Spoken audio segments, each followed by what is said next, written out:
with on tonight's top story. Senator Tom Cotton is with us. Senator, good to have you. I want to go to your comments in particular that we just played. And you said, you know, that letter, and you're referring to the letter about parents and school boards and domestic terrorists. You called his directive, his performance shameful. And thank God you're not on the Supreme Court and you should resign. I sat back and I was grateful you said it, Senator, because it is a disgrace. And I didn't see him give an answer that made me feel comfortable that he understood the severity of what went out here. No, he didn't, Sean. And thank goodness Merrick Garland is not on the Supreme Court, because he's revealed himself to be a far-left ideologue in the job of Attorney General. He's sicked the FBI and the National Security Division of our Department of Justice on parents who simply want to express their opinions at school boards. Can those meetings be contentious and heated? Yes. But a school board association accused them of being domestic terrorists. And on that basis alone, he directed the FBI and the National Security Division, U.S. attorneys across the country, to investigate and potentially prosecute parents because they're worried about their school indoctrinating their kids to hate America, or their kids being forced to wear masks, or not being in person in class. Or in one particularly egregious case, you had the woke school board and superintendent in Loudoun County, Virginia, who covered up the rape, Sean, the rape of a 15-year-old girl by a boy wearing girls' clothing because they wanted to pass a transgendered policy during Pride Month. Well, I'm not surprised that her father got a little heated at that board meeting.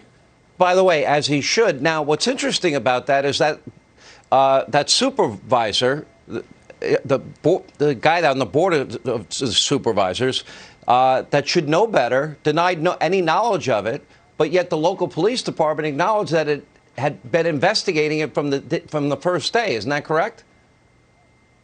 Yeah, and Sean, a juvie court judge just announced that this was, in fact, a sexual assault. And Sean, that school board and superintendent transferred that boy to another school where he sexually assaulted another girl, all because they didn't want it to interfere with passing a transgender policy during Pride Month. You know, Sean, if there ever is actual violence or the threats of violence at a school board, I'm very confident that local police and sheriff's deputies can handle it. Maybe Merrick Garland's Department of Justice should be looking into Loudoun County school board and superintendent who can't protect young girls from being raped by boys pretending to be girls. You know, and it's a big issue for parents, and we'll see, I guess, we'll know maybe a week from tonight what happened in Virginia, because this is a big issue for parents in all of the Commonwealth of Virginia. I was really grateful that you pressed him, and he didn't give a particularly good answer on Anthony Fauci and whether or not he was truthful. Now, we have Anthony Fauci's emails. We have the 900 pages of documents from The Intercept, and now we have the NIH letter that came out. Do you have any doubt gain-of-function research on coronaviruses at the Wuhan Virology Lab was funded by tax dollars and that Anthony Fauci knew?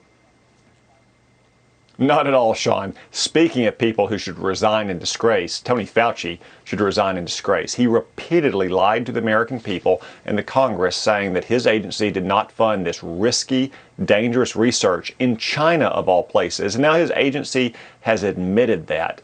He has lost all moral authority to serve in this administration and to give any kind of guidance to the American people. His next public appearance shouldn't be at the Congress. It should be in the federal courthouse.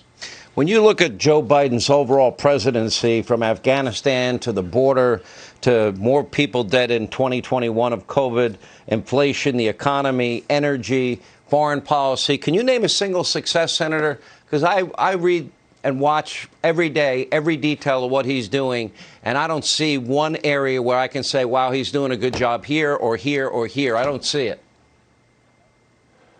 No, Sean, although I guess he seems to have generated a lot of enthusiasm at college football games every Saturday, given the chance of young college students all across the country expressing the opinion that many Americans have of the Biden administration. Yeah. But no, it's been a total shambles. No, Joe Biden's been in Washington for 50 years. No one thought he was ever up for the job of president, and we've seen that in spades over the last 9 months. Senator, there were a few of you that did a great job today. You're one of them, and we appreciate what you did. Thank you. I know Ted Cruz